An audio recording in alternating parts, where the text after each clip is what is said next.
To become successful in Jiu-Jitsu, you have to be prepared to fail.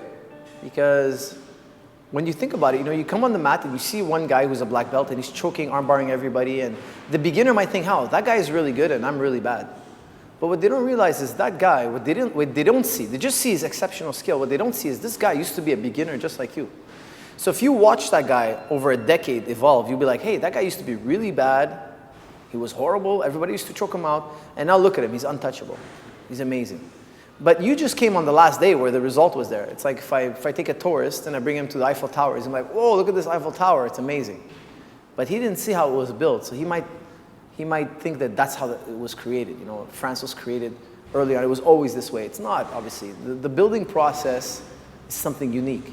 So when you go through that building process, you're going through a decade of failure. You know how many times a black belt's been choked in his career? Thousands, countless times. Now today, to go to choke him is extremely difficult. He's very resilient, very experienced. So that's one of the most important things you always have to remember. Because if you don't have that in mind, when you go on the mat and you get choked out or dominated in some way, you're gonna have ill feelings. Because you think, hey, you're no good. But it's really not that. That's a very limited way of thinking. But it's surprising how many people think like that. It's surprising to me about how many people, when we wrestle or do practice together, they're shocked. They're shocked. I got armbarred, I got choked. Because in their gym, in their mats, in their club, in their remote areas that they might be training, they're the best.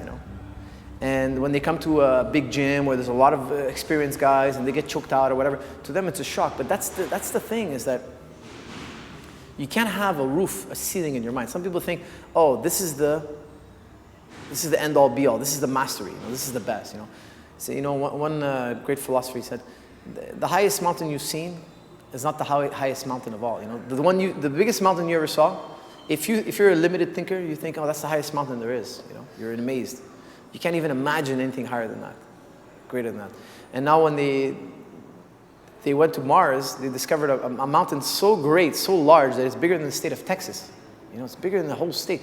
Not only does it dwarf all our mountains easily, but it's epically bigger. So when you wrestle in Jiu-Jitsu, you gotta have that open-minded spirit that, hey, this is just a process. It's just the beginning, and the journey is very long and complex. It takes a lot of years.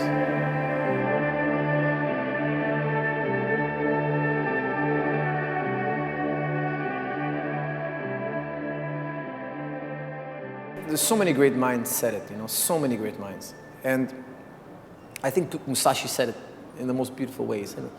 He said, I observe over perceive. The observing eye sees more than the perceiving eye. What's the difference, And it's quite simple, If you observe, you're only seeing the facts. But let's say, for instance, you were to arm lock me, okay? If I observe it, I'll be like, okay, he grabbed my arm this way, and that's why he got the leverage to straighten my arm. I have to avoid this grip, etc.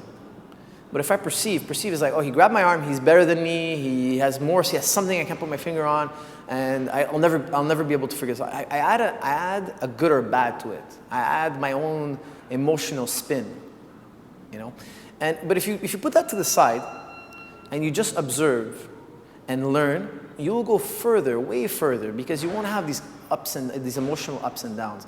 So when you go on the mat, what I was describing in that video was, when you go on the mat, hang your ego at the door, hang your emotions at the door, and just go and learn. Make the goal learning. Don't go there to dominate.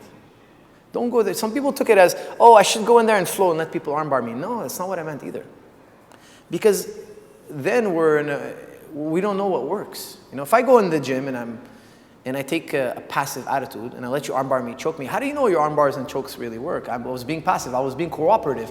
Whereas in a fight, your opponent is not cooperative. So it's very important to make this distinction.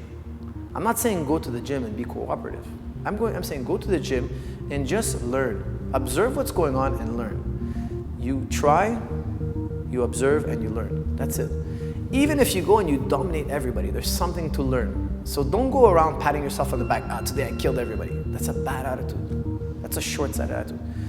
Go, you dominated everybody or you lost to everybody. It doesn't matter to you. What did I learn? And learning moves me down the path of mastery. That's the key, you know.